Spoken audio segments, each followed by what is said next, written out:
What is going on, Mullen fans? Welcome back to Trending Stocks. Today I want to give you a good overview of potentially what might be coming for Mullen next week and potentially how high it can go. So I'm going to go over all the stuff you need to know. Make sure you guys hit that thumbs up and subscribe. I always greatly appreciate that. And without further ado, let's get right to it. So I'll just give you a quick update on shorts. Short score is currently 76. Utilization is 100%, showing 100% of the available shares to short are currently out. Based on Friday, shorts did return roughly about 61,000 shares. Grand total 192.44 million shares being shorted, and 13.57% of the free float is in fact being shorted.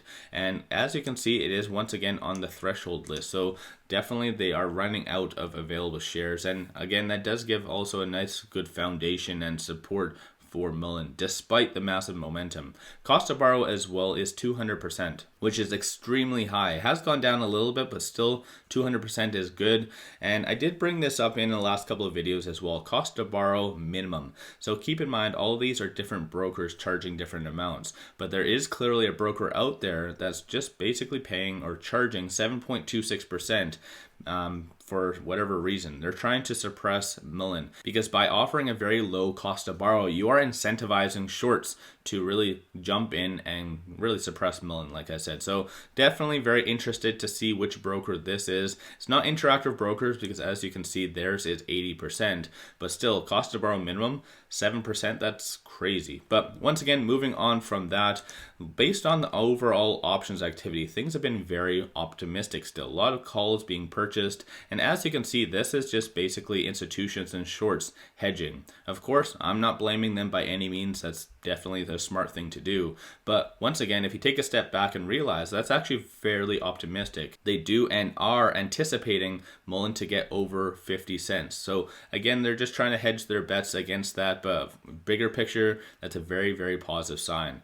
And especially once it does get over that 50-cent mark, this is where gamma squeezes are going to come into play. Just based on the actual volume from the options just on Friday alone, there's a ton. So of course, this is where it could play into a very good gamma squeeze once it does get over that 50-cent mark. As far as this, so this is all the transactions over 100,000 on the secondary market, which typical retail investors do trade on. 144,232 and 389,000. And as far as dark pool, which of course some people don't like because this is the exchange where typically a lot of shorts love to hedge through, 104, 285, 164, and $116,000. But funny enough as well, when it comes down to this upcoming week, there isn't really any earnings, so no big companies doing their earnings and no big indicators, so no data points coming out really this week that could really disrupt Mullen's momentum. There is on 5 different occasions though Feds talking. So Feds might definitely meddle into the broader market potentially, but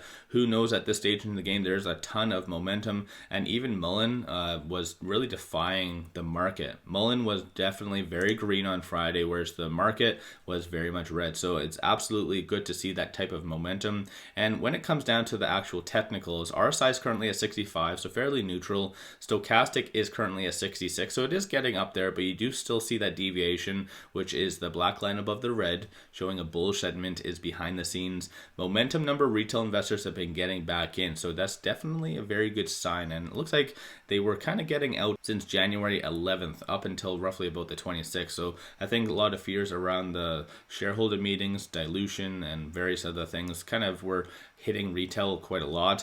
And on the actual chart though, things are looking fairly good. So as I have said in the past, unless there's some justifiable reason for it to go outside the percentile of the Bollinger Band, it kind of stayed within. So very, very nice natural growth. I know it does seem very much they're going against the market, they're doing a lot of good things, but it's actually very nice step laddered approach. So that's perfect. That's exactly what I want to see, especially leading into next week. Leading into next week, I do realistically see a good battle at the 50-cent mark. That is definitely going to be the next point to watch for. So 50 cents, and then if it can break above that, then it'll be around the 67 cents. And of course, if it breaks over that, depending on the news at the time or whatever it might be, then things could go very fast and get very real. So definitely a lot of fun things happening for Mullen behind the scenes. So let me know your thoughts on all of that in the comments below and where you see things going for Mullen leading into next week. If you haven't already hit that thumbs up and subscribe. I always greatly appreciate that. If you do like my channel and support the growth, take a look at my memberships, link in the description below,